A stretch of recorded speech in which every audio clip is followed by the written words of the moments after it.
Nous allons aborder aujourd'hui la notion de mol. Il est difficile de compter des gouttes d'eau présentes dans un verre d'eau, mais il est encore plus compliqué de déterminer le nombre de molécules d'eau qu'il contient. En réalité, il y en a 10 millions de milliards, ce qui fait 10 puissance 25 molécules d'eau. Ce nombre est un nombre considérable.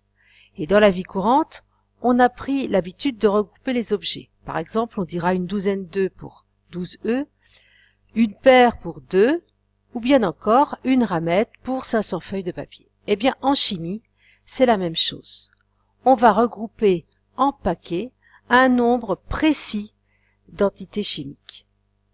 Ce nombre, eh bien, on l'a appelé le nombre d'Avogadro et il est égal à 602 10 puissance 23. Cela signifie que dans une mole d'atome, on a 602 10 puissance 23 atomes. Ou bien encore dans une mole de molécules, 602 10 puissance 23 molécules. Dans une mole d'ion, on aura aussi 602 10 puissance 23 ions. On dit que dans une mole, il y a 602 10 puissance 23 entités, le terme entité regroupant soit un atome, des atomes, des molécules ou des ions.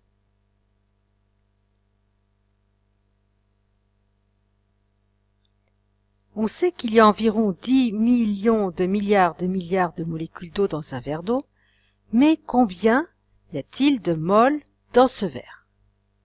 Alors, on sait qu'une mole d'eau regroupe 602 10 puissance 23 molécules d'eau. On sait que dans un verre d'eau, on l'a vu tout à l'heure, il y a 10 puissance 25 molécules d'eau. On va donc chercher le nombre de moles correspondantes. On voit qu'il y a proportionnalité. On peut donc écrire que le nombre de moles d'eau présentes dans ce verre fois 602 10 puissance 23 est égal à 10 puissance 25 molécules d'eau. Ce qui nous donne 16,6 moles de molécules d'eau.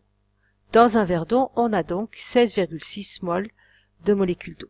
Et on voit qu'il est beaucoup plus facile de parler de 16,6 moles de molécules d'eau que de 10 millions de milliards de molécules d'eau. Alors avec ce calcul, on se rend compte qu'il existe une relation entre le nombre d'entités, le nombre de moles de cette entité et le nombre d'Avogadro. Petite remarque au passage, le nombre de moles, on appellera cela plus tard la quantité de matière. Alors, que faut-il retenir? Première chose, dans une mole, il y a 602 10 puissance 23 entités chimiques, et que ce nombre, c'est ce qu'on appelle le nombre d'Avogadro. Deuxième chose, que le nombre de moles contenus dans un échantillon est appelé quantité de matière, que son symbole est petit n.